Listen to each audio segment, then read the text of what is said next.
What happens when a coalition of the world's most powerful armies takes on a hidden enemy entrenched in unforgiving terrain? This was the question at the heart of Operation Anaconda, a pivotal battle in the early stages of the global war on terror. Conducted in March 2002 in the Shah-i-Kot Valley of eastern Afghanistan, this operation was one of the first large-scale engagements between coalition forces and the remnants of the Taliban and Al-Qaeda. But what led to this intense confrontation? Who fought in it? And what lessons did it teach us? Let's dive in. Why the battle took place. After the 9/11 attacks, the United States launched Operation Enduring Freedom to dismantle Al-Qaeda and remove the Taliban from power in Afghanistan. By late 2001, the Taliban regime had fallen, but their forces, along with Al-Qaeda operatives, retreated to remote regions like the Shah-i-Kot Valley, a mountainous area known for its natural defensive advantages. Intelligence reports indicated that the valley was a stronghold for up to 1,000 heavily armed fighters preparing to regroup and launch counterattacks against coalition forces. The mission was clear: eliminate these insurgents and disrupt their ability to operate. Operation Anaconda was born out of the need to strike hard before Al-Qaeda could regain its footing. But as history would show, the operation would prove far more challenging than anticipated. Participants in the battle.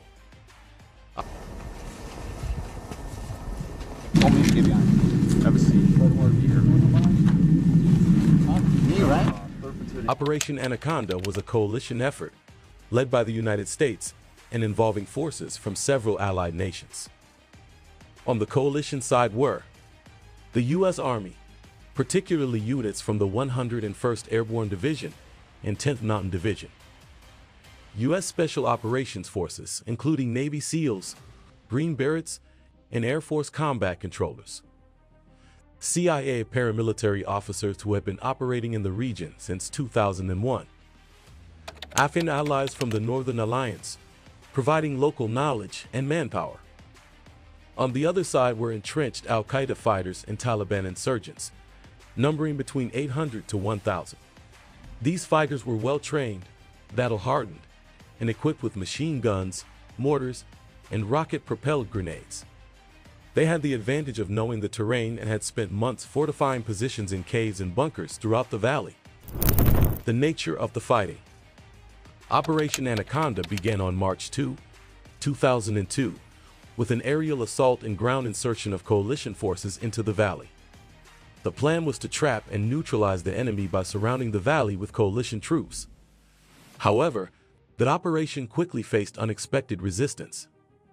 As coalition forces landed, they were met with intense and accurate enemy fire. The rugged terrain made it difficult to move, and the high altitudes took a physical toll on the soldiers. U.S. troops found themselves engaged in close-quarters combat, often under heavy fire from well-concealed enemy positions. Air support played a critical role, with U.S. fighter jets, Apache helicopters, and bombers delivering precision strikes to suppress enemy fire. However, the insurgents were skilled at using the terrain to their advantage, making it difficult to locate and eliminate them. One of the most notable incidents during the operation was the Battle on Takur, also known as the Battle of Roberts Ridge. A Navy SEAL team came under heavy fire after their helicopter was hit by an RPG, leading to a desperate and heroic fight to recover wounded comrades and survive against overwhelming odds.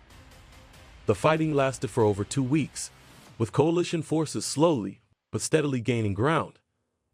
The outcome and big picture. By the end of Operation Anaconda, the coalition had achieved its primary objective: disrupting and dismantling Al-Qaeda forces in the Shah-i-Kot Valley. Approximately 500 enemy fighters were killed, while the coalition suffered 8 fatalities and 80 wounded. But the battle was far from a decisive victory. The operation revealed significant flaws in communication, coordination, and intelligence. Friendly fire incidents and the initial underestimation of enemy strength underscored the challenges of fighting in Afghanistan's harsh environment. Despite these setbacks, Operation Anaconda marked a turning point in the global war on terror. It demonstrated the resilience and adaptability of coalition forces and highlighted the importance of combined arms operations, integrating infantry, air support, and special operations to overcome entrenched enemies. The bigger picture? Operation Anaconda was not just a battle in the mountains of Afghanistan. It was a symbol of the broader struggle to root out terrorism and bring stability to a war-torn nation. The removal of the Taliban and the disruption of Al-Qaeda's operations were critical first steps, but they also underscored the complexities of modern warfare.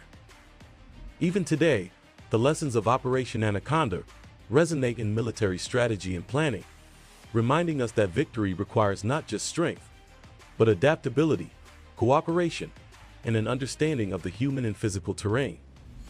Subscribe for more stories of courage and resilience. Thank you for watching. Until next time, stay informed, stay curious.